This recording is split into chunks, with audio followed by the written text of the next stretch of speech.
You can definitely go over the limit on your credit card. Think about it like this. If you guys have a credit card for $1,000, if you guys were to use $995, you only have $5 available.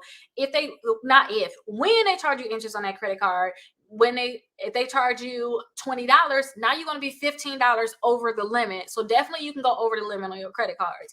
Now it's best that you guys, like if your credit card is over the limits, it's best that you guys get those credit cards down, because if they're over the limit, then you guys are going to see your credit score is going to drop more than most people. When your credit card is over the limit, it's like they ding you so many different times, because it's like they just feel like you're not, where you should be in terms of credit. You should not be going over the limit on your credit cards.